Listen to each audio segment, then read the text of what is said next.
Hi friends, welcome to Yashu Siddhi vlogs. అందరు ఎలా ఉన్నారు ఫ్రెండ్స్? నేనైతే చాలా బాగున్నాను. మీరు కూడా బాగుండాలని మనస్ఫూర్తిగా అయితే కోరుకుంటున్నాను.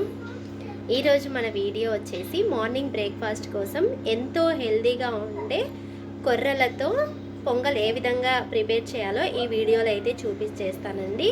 ఇంకా లేట్ చేయకుండా వీడియో అయితే స్టార్ట్ చేసేద్దాం. ఎవరైతే మన వీడియోస్ ఫస్ట్ టైం చూస్తున్నారో తప్పకుండా అయితే మన ఛానల్ని సబ్స్క్రైబ్ చేసుకొని వీడియోని అయితే లైక్ చేయండి.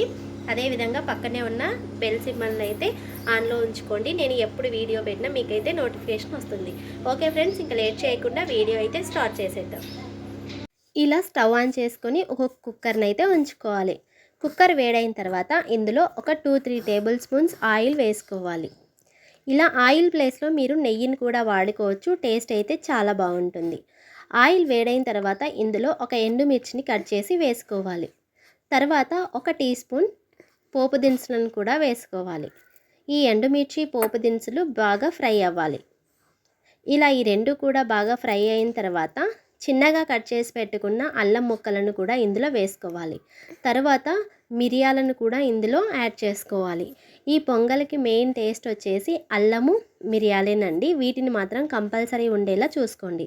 తర్వాత కట్ చేసి పెట్టుకున్న క్యారెట్, ఆలు, పచ్చిమిర్చి, అదేవిధంగా కరివేపాకు, కొద్దిగా సాల్ట్ను కూడా వేసుకొని మొత్తం ఒకసారి కలిసే విధంగా కలుపుకోవాలి. ఇక్కడ మీరు మీ దగ్గర ఉన్న ఏ వెజిటేబుల్స్నైనా కూడా వేసుకోవచ్చు.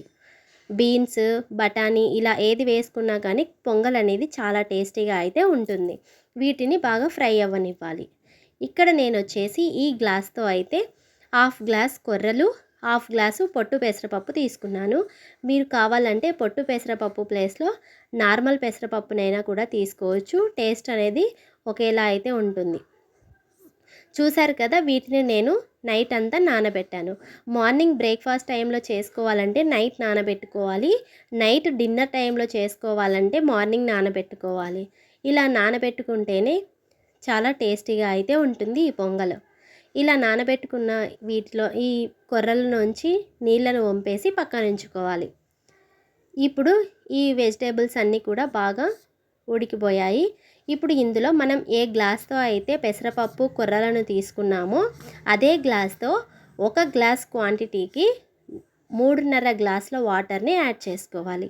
అప్పుడు ఈ పొంగల్ అనేది చాలా టేస్టీగా ఉంటుంది. ఇప్పుడు రుచికి సరిపడినంత సాల్ట్ను వేసుకోవాలి. అదేవిధంగా కొద్దిగా పసుపును కూడా యాడ్ చేసుకోవాలి.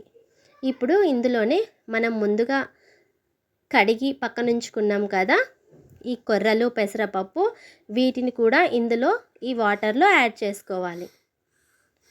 చూస్తున్నారు కదా, ఈ పెసరపప్పు, ఈ కొర్రలు అనేటివి ఓవర్ నైట్ నానితేనే చాలా టేస్టీగా ఉంటుంది. 2-3 అవర్స్ ముందు కూడా నానబెట్టి చేయొచ్చు. అది కొంచెం డిఫరెంట్ టేస్టీతో అయితే ఉంటుంది. ఇప్పుడు ఇవన్నీ కూడా కలిపేసి కుక్కర్ మూత పెట్టేసి ఒక 4-5 విజిల్స్ వచ్చే వరకు ఉడికించుకోవాలి. అంతే. ఇప్పుడు కుక్కర్ విజిల్ పోయిన తర్వాత మూత తీసి చూస్తే ఎంతో టేస్టీగా ఉండే కొర్ర పొంగల్, మార్నింగ్ బ్రేక్ఫాస్ట్కి అయితే ఎంతో టేస్టీగా ఉండే కొర్ర పొంగల్ అయితే రెడీ అయిపోయింది. నచ్చితే మీరు కూడా ఒకసారి ట్రై చేయండి. చాలా హెల్తీగా ఉంటుంది. షుగర్ ఉండే వాళ్ళకైనా, వెయిట్ లాస్ అవ్వాలి అనుకునే వారికైనా కూడా ఎంతో చాలా ఉపయోగపడుతుందండి. మీరు కూడా నచ్చితే ఒకసారి ట్రై చేయండి. మన ఛానల్ని సబ్స్క్రైబ్ చేసుకోండి. అదేవిధంగా పక్కనే ఉన్న బెల్ సింబల్ని ఆన్లో ఉంచుకోండి. Thank you.